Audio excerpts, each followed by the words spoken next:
안녕하십니까. BT 성형외과 원장 이호빈입니다. 오늘은 무턱에 대해서 알아볼 건데요. 무턱이 어떤 건지, 어떤 방식으로 무턱을 교정할 수 있는지 자세하게 말씀을 드리도록 하겠습니다. 옆에서 봤을 때 코끝이랑 입술의 연장선을 그었을 때 턱끝이 딱 닿는 정도의 라인이 이상적인 라인이라고 봤을 때 여기가 뒤로 밀려 있어서 공간이 생겨서 볼륨이 없어 보이는 현상, 이런 정도로 이제 본인이 자가 진단을 할 수가 있을 것 같습니다. 무턱의 수술은 턱이 들어가 보이고 볼륨이 없기 때문에 턱을 나와 보이게 해주기 위해서 어떤 방식으로 채워주게 하면서 앞으로 나와 보이게 하느냐, 대표적으로 뼈 수술을 해서 뼈를 실제로 앞으로 잡아 당겨주는 수술이 있는가 하면, 두 번째로는 이물질이나 지방이나 어떤 물질을 보충을 하고, 쉽게 말해서 뼈를 그대로 놔둔 상태에서 턱에 있는 연부 조직의 볼륨을 채워주는 방식으로 수술하는 방식이 있다고 보시면 됩니다.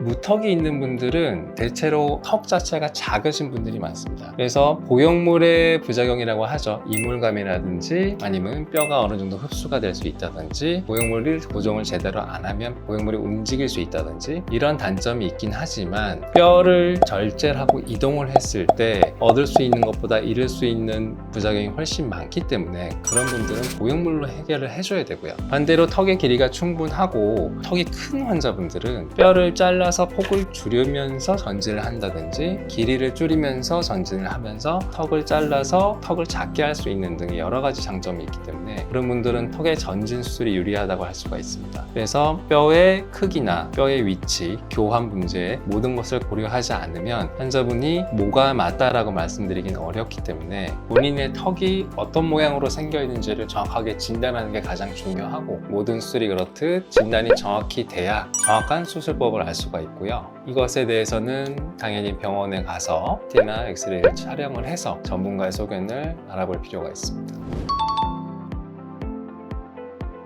보형물 같은 경우는 살을 넓게 박리해서 보형물을 넣고 살 자체를 당겨서 꼬매주거든요. 그렇기 때문에 여기 있는 살이 좀 늘어나서 이중턱이 좀 좋아지는 양상을 보이고요. 턱끝 전진은 여기를 잘라주고 여기 뒤에 붙어있는 근육을 그대로 당겨오기 때문에 근육이 좀 늘어납니다. 무턱을 수술하게 되면 좋아지는 게 앞턱에 볼륨이 생기면서 흔히 말하는 이 리케츠 라인이라고 하죠. 이 옆 라인 자체가 아주 부어지는 것 뿐만이 아니라 턱 밑에 있는 이중턱이 지금보다 좋아지게 되면서 이중턱의 지방이 빠진 것 같은 느낌? 그런 식으로 이게 여기가 좀 늘어나서 좋은 프로젝션을 보일 수 있는 현상까지 얻을 수가 있습니다. 그렇기 때문에 저는 개인적으로 무턱이 있으면서 이거를 해결했을 때 환자분의 만족도는 광대나 사각턱을 했을 때 환자분들의 이제 만족도 못지않게 훨씬 더 좋은 그런 수술이라고 생각을 하고요. 의사 입장에서도 큰 노력을 들이지 않고도 아주 환자분들이 만족을 시킬 수 있는 수술 중에 하나이기 때문에 상당히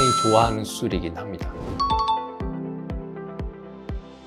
뼈 수술 같은 경우는 턱이 짧을 때는 추천드리고 싶지 않고요. 이제 전진 시에는 뼈에 2차각이 생기기 때문에 절제를 해야 되기 때문에, 절제하게 되면 그만큼 뼈에 볼륨이 없어서 턱이 작은 사람 같은 경우에는 턱이 더 작아져 버려서 더 처짐이 발생할 수가 있고, 그에 따른 꺼짐도 발생할 수가 있죠. 앞턱을 뼈를 전진을 하는 데 있어서는 실제로 뼈의 두께가 1.1cm, 2cm 정도밖에 안 되기 때문에 7mm 이상 전진을 할 수가 없습니다. 그래서 뼈 수술은 전진의 한계가 있고, 또 고정핀이 만져지기 때문에 고정핀 때문에 생기는 여러 가지 불편함이 있을 수가 있습니다. 보형물의 단점이라고 하면은 아무래도 감각이 많이 이물감이 느껴진다는 거고, 고정을 제대로 안 하면 이게 움직일 수가 있다는 얘기인데, 이렇게 뼈가 고정이 제대로 안 한 경우가 상당히 많습니다. 보형물로 이렇게 뒤틀려서 고정이 된다든지, 아니면 신경이 나오는 구멍까지 넓게 고정이 된다든지, 무슨 수술이든 마찬가지지만 어떤 방식을 써든 수술만 제대로 되면은 문제가 없다는 걸 알고 계셔야 되고, 거꾸로 얘기하면 절골을 하던 보형물을 넣던 수술을 잘못하면은 어떻게든 부작용이 많이 생길 수 있는 거기 때문에 어떤 방식이 안 좋다 이런 식으로 접근을 하시는 것은 매우 잘못된 방식이라고 생각을 하시면 되고요. 그렇기 때문에 환자분이 어떤 방식을 선호해서 어떤 방식으로 하고 싶다는 생각은 단편적인 생각으로 본인의 그 플랜을 판단하는 것이기 때문에 반드시 정확한 진단을 받는 게 중요합니다.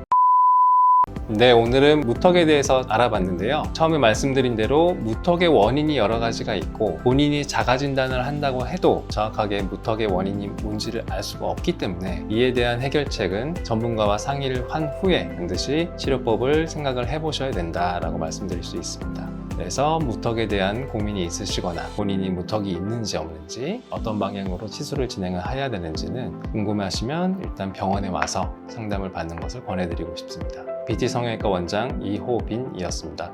감사합니다.